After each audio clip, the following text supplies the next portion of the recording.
नमस्कार, मैं हूं ललित खजूरिया और मेरे साथ है वरिष्ठ पत्रकार पवन शर्मा जी। इनसे हम समझने की कोशिश करेंगे कि जो बस राजौरी और पुंछ जा रही थी भारतीय जनता पार्टी की, और वो एक गाना भी है वो इनसे सुनेंगे, लेकिन अब ऐसा लग रहा है कि उस बस में कोई स्पीड ब्रेकर आ रहा है और शायद ये बस वहाँ पे रुक जाए और नई सवारी जो हैं वो वहाँ पर लेकर जाए। दरअसल रविंद्र रैना का एक बयान आया है, वो कह रहे हैं कि अगर ये चुनाव वहाँ का जो 7 तारीख को मतदान होना है, अगर ये आगे टलता है या इस एक्सटेंड होता है तो भारतीय जनता पार्टी अपना यहाँ पर उम्मीदवार उतारेगी और बहुत ज़्यादा मतों से वो यहाँ से जीत हासिल करेगी। क्या वाकई ऐसा कुछ होगा? ये पोस्टपोन होगा क्योंकि विपक्ष कह रहा है कि 1987 वाला धांधलियों का दौर जो है वो शुरू होने वाला है। महबूबा मुफ्ती का ये बयान आया है, इसी को हम समझने की कोशिश करेंगे। सर, वो केड़ा गाना है? ओ डोली एक कड़ी ते रोको, अच्छा, मेरे ओ टुट गयो जिगर दो टोटो ना रो बावला, गड्डी जावे पुंछर जोरी नी मैं तक्का चोरी चोरी ना रो बावला। ये रविंद्र राणा ने गाया था। ये बेसिकली फोक सॉन्ग है, लेकिन बड़ा वायरल हो रहा है। हाँ, और बहुत ये अच्छा। जिगर किसको टूटो? जिगर के टोटो टूट गयो भारतीय जनता पार्टी कड़ासा कड़सी। दरअसल क्या है, रविंद्र रैना भी जो बात कह रहे हैं, देखो राजौरी अनंतनाग की सीट के ऊपर रविंद्र रैना ने बहुत मेहनत की है, इसमें कोई शक नहीं। लगातार दौरे किए हैं, वहाँ पर सभाएं की हैं। अनंतनाग के भीतर जाकर, खास करके कश्मीर के उन इलाकों में ओपन दरबार लगाकर उन्होंने मेहनत की और उन्हें उम्मीद थी कि वो कैंडिडेट होंगे। पार्टी की नीतियाँ क्या हैं, पार्टी ने क्या सोचा होगा, हो सकता है पार्टी कोई बड़ी दूर की सोच लेकर चल रही होगी कि उन्होंने अपना कैंडिडेट नहीं दिया। लेकिन अब जो स्थिति बनी है कि इलेक्शन कमीशन को लिखा जा रहा है कि यहाँ पर वेदर, जहाँ सिक्योरिटी, दोनों मुद्दे इसमें रख सकते हो कि उसकी वजह से कंपेन नहीं हो पा रही, कैंडिडेट जो थे कुछ लोग फॉर्म नहीं भर पाए थे, तो लिहाजा इसे एक्सटेंड किया जाए। लेकिन मुझे ये लग रहा है कि अगर आप 7 तारीख से एक्सटेंड करते हो डेट, क्या जो इलेक्शंस हो रही हैं पूरे इंडिया में जितने चरण हैं, अगर आप उन्हीं के बीच में करते हो तो क्या दोबारा से नॉमिनेशन होगी? मुझे नहीं लगता। यही कैंडिडेट रहेंगे। अगर आप पूरी इलेक्शन होने के बाद अलग से इलेक्शन करवाते हो, फिर हो सकता है कि इसकी फिर से नॉमिनेशन नोटिफिकेशन निकले और नॉमिनेट अपने आप को जो भी करना चाहता है करें। लेकिन ये समझना पड़ेगा किसी कानूनविद से, जो तो 2-3-4 लोगों से मेरी बात हुई है, उन्होंने तो यही कहा है कि नोटिफिकेशन के ऊपर ये डिपेंड। हाँ, नोटिफिकेशन के ऊपर डिपेंड करता है अभी जो कैंडिडेट है वो है। लेकिन रविंद्र रैना का जो बयान है, और ये बकायदा अखबार में छपा हुआ है, ये कोई हवाबाजी वाला बयान नहीं है। नहीं, मैंने उनका बयान सुना भी है। अगर ऐसा होता है, भारतीय जनता पार्टी अपना कैंडिडेट लाती है, तो मुझे लगता है कि इस पूरी बेल्ट में रविंद्र रैना से मजबूत कैंडिडेट कोई नहीं होगा। सवाल ये है कि भारतीय जनता पार्टी अपना कैंडिडेट क्यों उतारेगी जब पहले ही उन्होंने अपना कैंडिडेट नहीं उतारा? और अगर ये पोस्टपोन होते हैं, एक्सटेंड होते हैं या इसका नया शेड्यूल तैयार होता है, तो क्यों अपना वो उम्मीदवार उतारेगी? आपको क्या उनको एहसास हो गया है? क्या आपको लगता है कि कहीं ना कहीं जो लोकल लीडरशिप है उनकी कुछ गलतियों से वो अपना कैंडिडेट नहीं दे पाए, या फिर केंद्र की कोई ऐसी सोच है, ऐसी कोई नीति है जिसके चलते अपना कैंडिडेट नहीं दिया? इस पर आप क्या कहना चाहोगे? मैं वही तो समझना चाहता हूँ। इसमें ये कहानी है कि इन्होंने दिल्ली वालों को गुमराह किया, या फिर जिस तरह से आप कह रहे हो कि बड़ी दूर की एक रणनीति है, सोची समझी रणनीति के तहत उम्मीदवार नहीं उतारा है। अगर दिल्ली की रणनीति के हिसाब से नहीं उतारा है तो फिर ये दिल्ली की सोच को, दिल्ली की लीडरशिप को चैलेंज कर रहे हैं रविंद्र रैना। देखिए, जो दिल्ली की लीडरशिप है, जो पार्टी हाईकमांड के भीतर फैसले लिए जाते हैं, उसमें स्टेट प्रेसिडेंट को पता होता है, उसको बताया गया होता है। उसके साथ ही जो संगठन मंत्री होते हैं, जैसे यहाँ पर अशोक जी महासचिव, इनको सब जानकारी होती है जो पार्टी हाईकमांड फैसला लेने वाली होती है। लेकिन कुछ फैसले पार्टी हाईकमांड ऐसे भी लेती है कि इनको एकाएक उसी समय पर पता चलता है। ऐसा कांग्रेस में भी है और भारतीय जनता पार्टी में। मैं वही तो कह रहा हूँ। अब मुझे जो लग रहा है, अब देखिए, इस पे आप पूरी तरह स्पष्ट नहीं कह सकते हो, लेकिन मुझे ये लग रहा है कि भारतीय जनता पार्टी एनडीए का कुंभा भी बढ़ाना चाहती है। जिस पार्टी को ये समर्थन देंगे, जैसे अल्ताफ बुखारी की अपनी पार्टी है, वो एनडीए का हिस्सा बन सकता है, क्योंकि कश्मीर में भी वो इलेक्शन लड़ रहा है, 3 जो सीटें हैं, और राजौरी अनंतनाग में भी जफर इकबाल मनास उनके कैंडिडेट हैं। और यहाँ तक जो मुझे जानकारी मिली है कि जफ़र इकबाल मनास को पूरा समर्थन भारतीय जनता पार्टी की ओर से मिलेगा अगर ये अपना कैंडिडेट नहीं लाते हैं।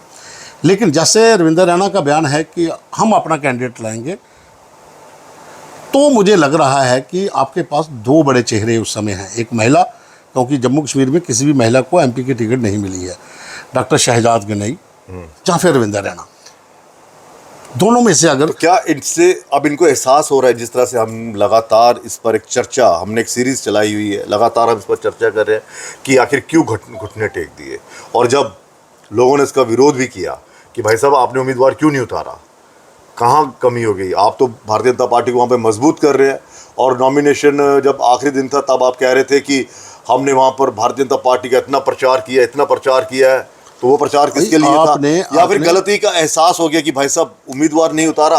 आपके पास एक बहुत बड़ा एज था भारतीय जनता पार्टी के पास, आपने पहाड़ी स्टेटस दिया है। पहाड़ी स्टेटस देने से राजौरी पुंछ दोनों जिलों का हर व्यक्ति आरक्षण का हकदार हो गया है, वो किसी भी कास्ट का हो, क्योंकि वहाँ पर पहले ही एसटी रिजर्वेशन है, एससी का है, एलसी का है, लाइन ऑफ कंट्रोल का वो भी है, जो एलओसी का एरिया है राजौरी और पुंछ में वो भी है। तो उसके ऊपर से आपने दिया पहाड़ी स्टेटस। पहाड़ी स्टेटस मिलने से राजौरी पुंछ 100% रिजर्व हो गई, मतलब आरक्षण हो गया, 100% रिजर्वेशन है, कोई भी व्यक्ति वहाँ पर उसको मिलेगा। वो भारतीय जनता पार्टी के पास एक बड़ा एज था, और हर व्यक्ति इसलिए खुश था कि भारतीय जनता पार्टी ने हमें पहाड़ी स्टेटस दिया और हम इनको वोट देंगे, हम इनको वोट देंगे। अब इनका कैंडिडेट नहीं है, कहीं ना कहीं ये इनको लग रहा है यार हमने गलती कर दी। अब इलेक्शन कमीशन को जो लिखा जा रहा है, अब वो होगा नहीं होगा ये बात की बात है, क्योंकि महबूबा ने इसके ऊपर आपत्ति की। बिल्कुल, उसने कहा कि 1987 वाला रिगिंग वाला दौर शुरू होने वाला है, उसने इसके ऊपर आपत्ति की है, क्योंकि वो भी कैंडिडेट है। बिल्कुल, नेशनल कॉन्फ्रेंस की तरफ से कोई आपत्ति मुझे नहीं दिखी, नहीं, लेकिन अंदर खाते से वो भी नाराज है कि ऐसा ना ही पीसी की तरफ से और ना ही, देखिए वो तो दोनों, अब दोनों पार्टियों को जो है वो करेंगे भी नहीं। लेकिन ये तो फिर वो गया ना, बेगानी शादी में अब्दुल्ला दीवाना, भारतीय जनता पार्टी ने अपना उम्मीदवार ही नहीं खड़ा किया, तो वो क्यों विरोध कर रही है फिर? नहीं, विरोध कहाँ कर रही है?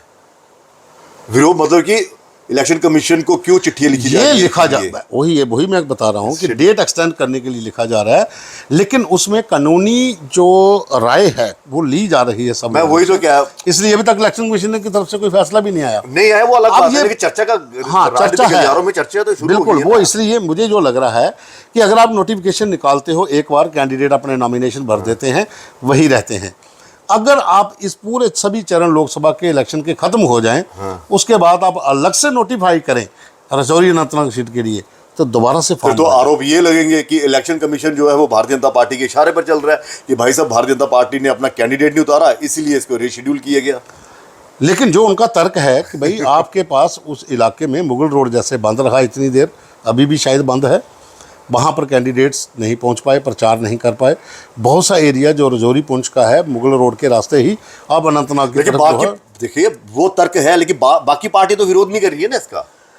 नहीं, बाकी पार्टी देखो ना, अब अपनी पार्टी तो करेगी नहीं, वही ना, बाकी पार्टी तो कह नहीं रही है कि आप नेशनल कॉन्फ्रेंस भी कह रही है, वो तो बकायदा विरोध कर रही है कि आप इसको एक्सटेंड क्यों कर रहे हैं। वो तो इस चीज़ का विरोध कर रहे हैं कि जो सूचनाएं मिल रही है इसको एक्सटेंड करने, वो तो इस चीज़ का विरोध कर रहे हैं। चलो मैं एक चीज़ और पे आता हूँ, आप मुझे सिर्फ ये बता दो, मुझे भी ये लग रहा है कि आपका जब कैंडिडेट वहाँ पर नहीं है, हमने पहले भी इस पर बहस की है कि रविंदर रैना जी वहाँ पर कद्दावर नेता हैं उस इलाके में, उन्होंने बहुत मेहनत की है, उन्होंने बहुत सवाएँ की हैं, वो टिकट के हकदार थे, तभी वो गाना भी बहुत पॉपुलर हुआ था गुज्जर बकरवाल भाइयों के साथ खड़े होकर। आज उस गाने के मीम बन रहे हैं, वो अलग इशू है, लेकिन काफ़ी चर्चा में रहे। अब अगर बाई दी वे कैंडिडेट कोई नहीं आता है, तो भारतीय जनता पार्टी का जो संगठन का एक कार्यकर्ता है जो जुड़ा हुआ है ज़मीन के साथ, किसके लिए मेहनत करेगा? वो पार्टी के आदेश के अनुसार किसको वोट डालेगा, जो कहा जाएगा, क्या उसकी अंतरात्मा मानेगी या नहीं मानेगी। वो बहुत से लोगों से हमारी बात हुई है, वो परेशान है, मतलब इनका इम्तिहान है, वो परेशान है।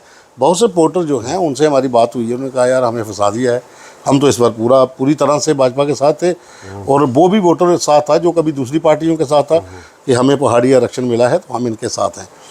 वो भारतीय जनता पार्टी को वोट कर सकते थे, लेकिन भारतीय जनता पार्टी के कहने पर किसी को वोट करना, उसकी फिर परसेंटेज कम हो जाएगी। और दूसरा ये है सर, एक और चीज़, इस चीज़ को अगर मैं हमारे दर्शकों को समझाइए और मैं भी समझना चाहूँगा कि जैसे कह रहे हैं कि अगर ये एक्सटेंड होता है या इसकी नई तारीख का ऐलान होता है, अगर इलेक्शन कमीशन मानता है तो हम अपना उम्मीदवार उतारेंगे।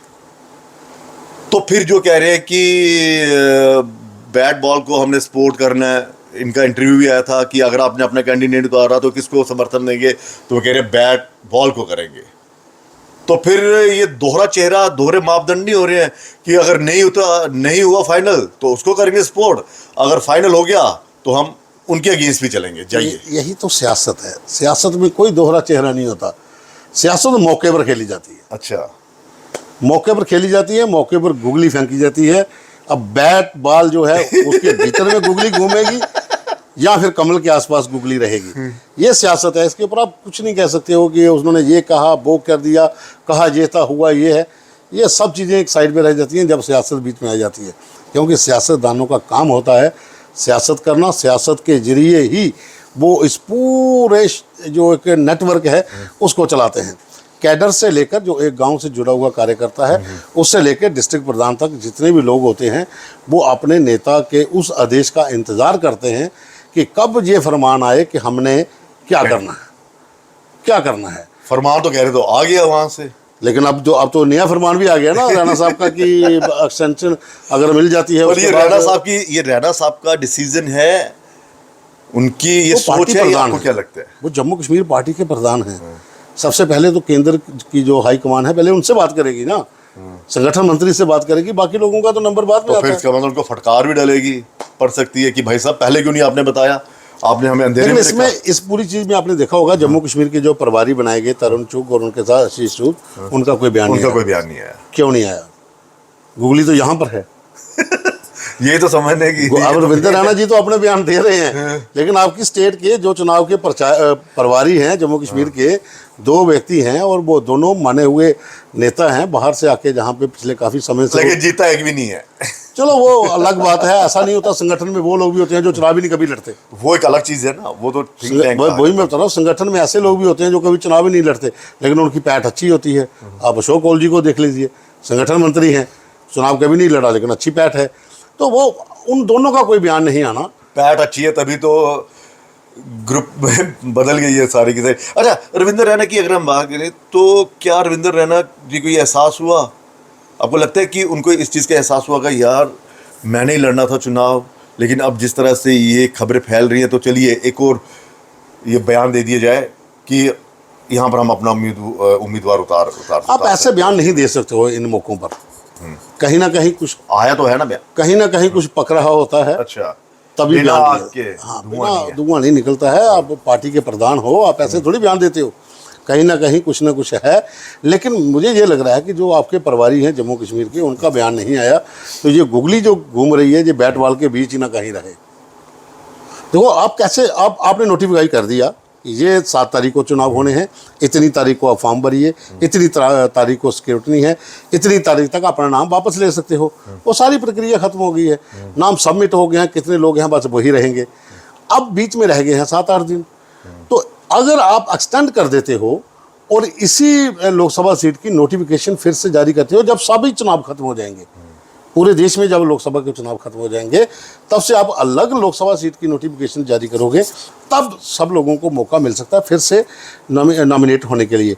अगर आप इसी बीच में किसी और चरण में चुनाव करवा देते हो तो आपके पास नॉमिनेशन हो चुकी है। महबूबा मुफ्ती कहीं उनको इस चीज़ का खौफ तो नहीं है?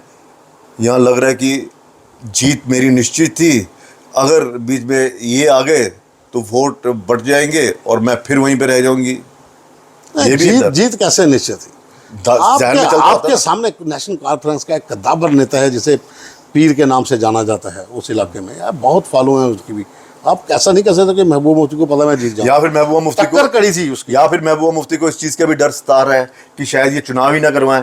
क्योंकि आपको याद होगा कि जब यहाँ पर 2018 की बात है, मेरे ख्याल में 2014 के जो चुनाव हुए थे, तो ये सीट खाली हुई थी और फारूक अब्दुल्ला साहब भी जब यहाँ पे दोबारा से चुनाव हुए थे तो फारूक अब्दुल्ला साहब जीते थे, लेकिन इस सीट पर चुनाव नहीं हुए थे। देखो आप, याद है ना, हुआ था ना ऐसा? वो उसका मेरे दिमाग में अभी नहीं आ रहा क्या हुआ था नहीं, जब पूरा। महबूबा मुफ्ती जब सीएम को बनी थी, वो तो एमपी था। हाँ उस समय तो हुआ। फिर ये सीट खाली रह गई थी ना, तो यहाँ पे लेकिन- चुनाव ही नहीं हुए। लेकिन अब नहीं होगा ना, क्योंकि अब आप एक चरणबद्ध तरीके से चुनाव करवाते आ रहे हो। आपका पहला चरण, दूसरा चरण हो चुका है, आपका थर्ड चरण में 7 तारीख नहीं, को मैं दिया कहीं इस चीज का खौफ तो नहीं है कि ये चुनाव ही ना करवाया? नहीं अगर नहीं extend नहीं हो नहीं, जाए। चुनाव तो होंगे, चुनाव तो होंगे।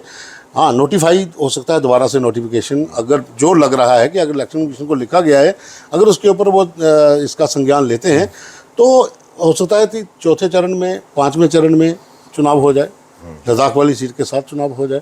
अगर इन सभी चरणों के बीच में चुनाव नहीं होता है, पूरे चुनाव खत्म हो जाने के बाद, दिल्ली में सरकार बन जाने के बाद, इस सीट के ऊपर अगर दोबारा से नोटिफाई, लेकिन मुझे नहीं लगता कि ऐसा होगा। नोटिफिकेशन के हाँ, ऊपर मुझे ऐसा नहीं लगता होगा।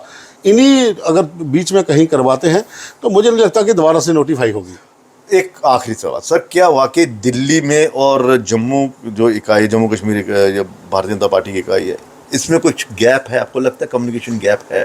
तो पहले भी आपने देखा होगा, जब उपराज्यपाल प्रशासन जहाँ पर उनके खिलाफ भाजपा के लोगों ने शिकायत की थी कि काम नहीं होते हैं। काम की बात करें तो आप देखो ना, कई इलाकों में ऐसे भी लोग हैं जीते हुए, वो चाहे बीडीसी हो, डीडीसी हो, वो डायरेक्ट उपराज्यपाल से काम करवा रहे हैं। तो वो गैप तो पहले भी था, वो अभी भी हो सकता है। पॉलिटिकल इसके ऊपर आप कुछ नहीं कह सकते हो, क्योंकि हर व्यक्ति का अपना एक वर्चस्व होता है, अपना एक रुतबा होता है, वो उस रुतबे से काम करवाना चाहता है। लेकिन लेफ्टिनेंट गवर्नर साहब का अपना एक स्टाइल है काम करने का। तो इनके साथ मतभेद जो है वो दिल्ली के साथ मतभेद बन जाते हैं, क्योंकि दिल्ली वालों ने ही आपके एक कुशल राजनीतिज्ञ को आपका उपराज्यपाल बनाया है। तो कहीं ना कहीं ये मतभेद चलते रहते हैं दिल्ली के साथ भी। हाँ, स्टेट जो आपकी जो स्टेट यूनिट है बीजेपी का, वो केंद्र के प्रति उत्तरदायी है। अगर यहाँ पर इनकी तरफ से कोई गलती हो जाती है तो वहाँ से फटकार पड़ती है। ठीक है, तो यहाँ से कोई गलती हो जाती है, वहाँ से फटकार पड़ती है। बहुत बहुत शुक्रिया सर। तो ये फटकार है या फिर अब अंतरात्मा जाग गई अरविंद रैना जी की कि इलेक्शन तो मैंने लड़ना था लेकिन हमने उम्मीदवार नहीं उतारा, तो चलिए ये वाला एक बयान दे दिया जाए। हो सकता है अब गाड़ी चले, हाँ, हो सकता है रजौरी पुलिस गाड़ी। चलिए, लेकिन नोटिफिकेशन पर सबसे ज़्यादा ये रहेगा कि क्या वाकई नोटिफिकेशन निकलती है या फिर ये ऐसे ही है, हवा में ही तीर चला रहे हैं कि चलिए तीर मारते हैं, निशाने पे लग गया तो मैं लड़ लूँगा या हमारी पार्टी का कोई उम्मीदवार लड़ लेगा, क्योंकि किरकिरी तो बहुत हुई है इनकी।